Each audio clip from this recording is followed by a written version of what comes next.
तो हो गया। तो जैसे लोभी पुरुष धन का चिंतन करता है, कामी कामिनी का चिंतन करता है विवश होकर, ऐसे स्वाभाविक भगवान का चिंतन उस भक्त के हृदय से होता है जो भगवान के आश्रित होता है। तो ये भगवान की भक्तों की कृपा से भगवान का आश्रय मिलता है, और भगवान का आश्रय मिल गया तो बहुत बड़ा सहारा हो गया। इससे बड़ा कोई सहारा नहीं, और इसी से जीव पार हो जाता है। बिगड़ी जन्म अनेक की, अब ही सुधरे आज अभी सुधर जाए। यदि आप भगवान के हो जाओ और उनका नाम जप करो और कुमार्गामी वृत्तियों का त्याग कर दे, तो आज ही आप जीवन मुक्त हो, आज ही भगवत प्राप्त हो। गोस्वामी तुलसीदास जी कह रहे, बिगड़ी जन्म अनेक की, अब ही सुधरे आज, होई राम को नाम जप, तुलसी तज कुसुमाज। आदर्श साहू जी, मध्य प्रदेश। महाराज जी, आपके चरणों में कोटि कोटि प्रणाम। महाराज जी, जीवन में भजन कितना जरूरी है? हर श्वास जरूरी है। पता नहीं किस श्वास में हमारी आखिरी जीवन धारा टूट जाए, तो आखिरी समय यदि भगवान का नाम होगा तो हमें भगवान की प्राप्ति होगी। इसलिए जीवन की हर श्वास में भगवान नाम जरूरी है। कोई श्वास भी खाली न जाने पावे। श्वासा श्वासा नाम जपे, दुविधा रहे न कोई। जो हर श्वास भगवान का नाम जप करता है तो वो निश्चित भगवान को प्राप्त हो जाता है। कितना भजन करना चाहिए? जब तक श्वास रहे हर श्वास भजन करना चाहिए। ठीक है। श्री कुमार जी, अमेरिका से। राधे राधे।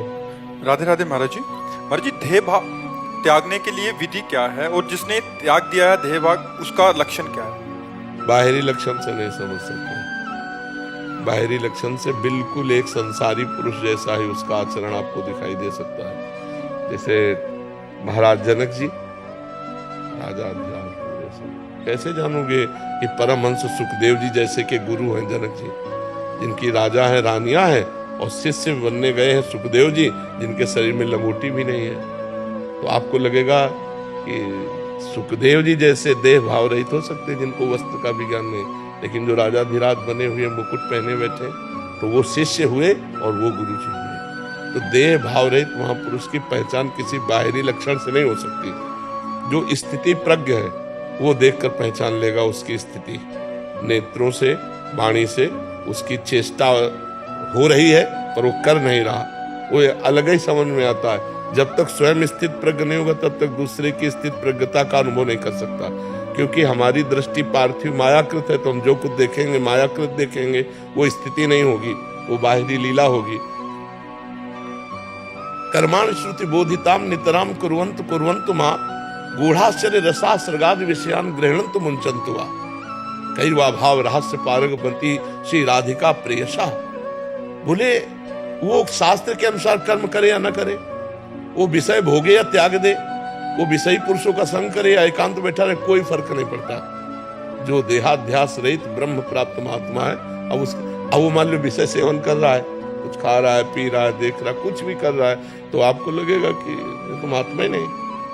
भगवान शंकराचार्य जी ने देखा मछली बिक रही, तो मछली लिए और खाने लगे। उनके 10 शिष्य साथ थे, 4 ने बिल्कुल नहीं खाया और 6 ने पा लिया। शंकराचार्य जी ने देखा, आगे गए तो गलाया जा रहा था कांच, खप्पर में भरा नारियल को गलता हुआ कांच पी गए। कोई नहीं पिया। उनसे कहा कि तुमने पिया क्यों नहीं, जिन्होंने मछली खाई थी। प्रभु कांच कैसे पी सकते हैं? बोले मछली कैसे पाली? बोले आपने पाया था। तो बोले हम कांच पी रहे, पियो ना। ऐसे किया, जीवित मछली निकल आई, वो तो योगी थे और उनकी आंतों में फंस गए, बच गए। राधे दोस्तों, जय श्री कृष्ण। तो दोस्तों, आपको प्रेमानंद महाराज की बातें सुन के कैसे लगी कमेंट बॉक्स में कमेंट करके बताएं, और चैनल को सब्सक्राइब करें।